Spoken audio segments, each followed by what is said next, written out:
Seu dinheiro não é seu. Toda vez que você abre a carteira, alguém já decidiu quanto aquilo vale. Não foi você quem escolheu. Não foi o mercado. Foi um grupo de 9 pessoas reunidas em uma sala trancada em Brasília. Este vídeo revela quem são essas pessoas e como elas controlam cada centavo que passa pela sua mão. Este vídeo prova que o controle sobre a moeda brasileira está concentrado em uma estrutura que opera fora do alcance direto da população. Isso não acontece por acidente, mas porque o sistema monetário foi desenhado para funcionar exatamente assim. Essa arquitetura invisível decide se sua conta vai fechar no azul ou no vermelho todo mês. Mas existe uma pergunta que quase ninguém faz. Quem ganha quando o Banco Central aperta ou afrouxa os juros? A maioria das pessoas acredita que o Banco Central do Brasil é um órgão técnico e neutro. Uma instituição que analisa dados frios, modelos econômicos e toma decisões puramente científicas sobre juros e inflação. Essa narrativa está em todos os jornais. O Comitê de Política Monetária, o Copom, se reúne a cada 45 dias, analisa cenários, vota, define a taxa Selic.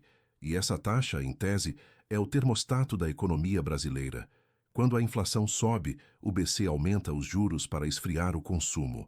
Quando a economia desacelera demais, ele reduz os juros para estimular investimentos.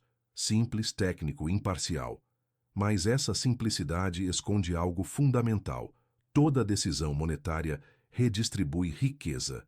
E sempre na mesma direção. Aqui está onde quase ninguém presta atenção. O Banco Central não cria dinheiro do nada. Ele gerencia a base monetária através de operações com títulos públicos. Quando você ouve que o BC subiu a Selic, o que acontece de verdade é isto.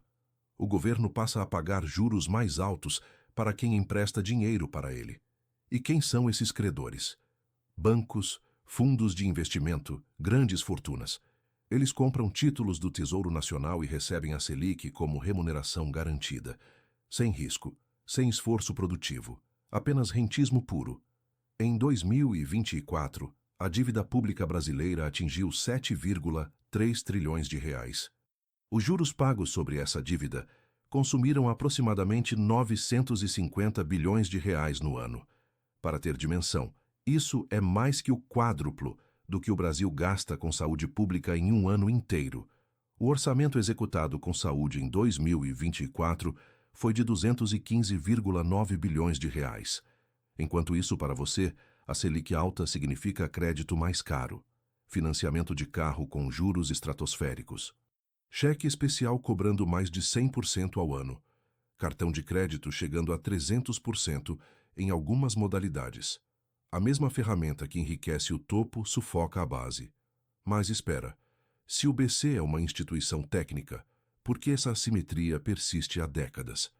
A resposta está na estrutura de poder por trás do dinheiro brasileiro. O Banco Central do Brasil ganhou autonomia formal em 2021. Isso significa que o presidente da República não pode mais demitir o presidente do BC. Os diretores têm mandatos fixos. A ideia oficial era blindar a instituição de pressões políticas. Na prática, criou-se uma tecnocracia financeira isolada do controle democrático direto. Vamos usar uma metáfora visual. Imagine uma pirâmide financeira nacional. No topo, os grandes detentores de títulos públicos, bancos como Itaú, Bradesco, Santander, fundos de investimento bilionários e fortunas concentradas. No meio, empresas e pessoas com acesso moderado a crédito. Na base, trabalhadores que pagam juros escorchantes ou simplesmente não têm acesso a financiamento. Quando o Copom sobe a Selic, o topo da pirâmide recebe transferências automáticas via juros da dívida pública. A base paga 2 vezes, com impostos que financiam esses juros e com crédito mais caro no dia a dia.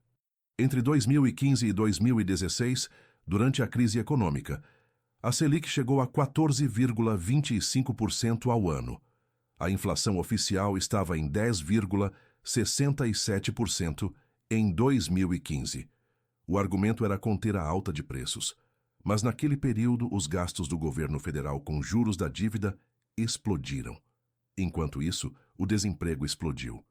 A taxa de desocupação, que estava em 6,9% no final de 2014, saltou para mais de 11% em 2016. Milhões de brasileiros perderam o emprego. O crédito secou. Pequenas empresas faliram aos milhares. Quem perdeu?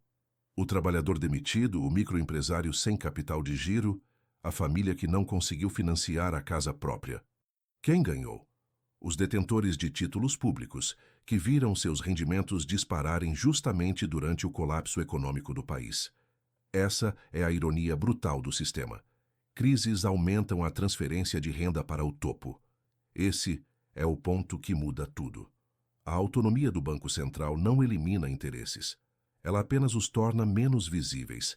Existe uma porta giratória entre o Banco Central e o mercado financeiro.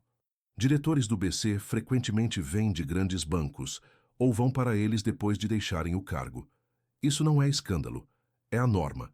Não estamos falando de corrupção direta, estamos falando de alinhamento estrutural de interesses.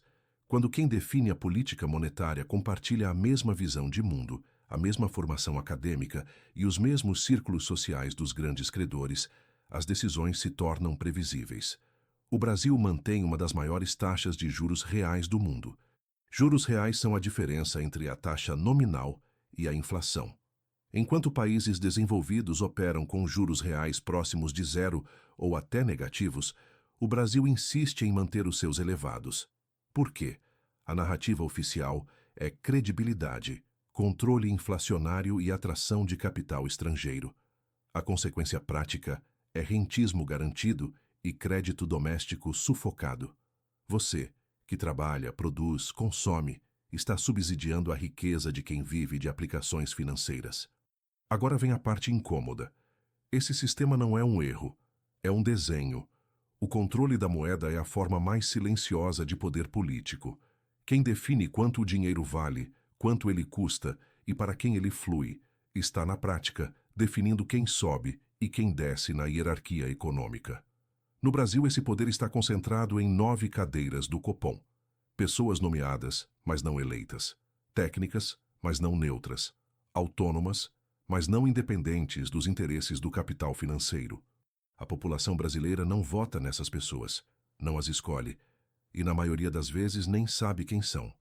Enquanto isso, o orçamento público sangra quase 1 trilhão por ano em juros. Dinheiro que poderia financiar educação, saúde, infraestrutura vai direto para rentistas. E a conta dessa transferência aparece na sua vida como crédito caro, emprego escasso e poder de compra corroído.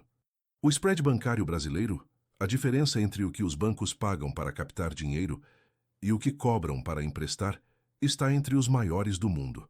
Apenas Zimbábue e Madagascar têm spreads maiores que o brasileiro. Enquanto no Japão, país com o menor spread do mundo, os bancos recuperam 92 centavos de cada real emprestado, no Brasil recuperam apenas 13 centavos. Voltemos à pergunta principal. Quem ganha quando o Banco Central aperta ou afrouxa os juros? A resposta é clara. Nos apertos, ganham os credores do governo. Nos afrouxamentos, o alívio é limitado, porque a taxa básica ainda permanece estruturalmente alta em comparação global. O sistema monetário brasileiro foi montado para funcionar assim. A autonomia do BC apenas formalizou o isolamento das decisões financeiras do controle popular. A arquitetura institucional protege o rentismo. E o futuro? Se nada mudar, a lógica permanece. A cada ciclo econômico, a riqueza se concentra um pouco mais no topo.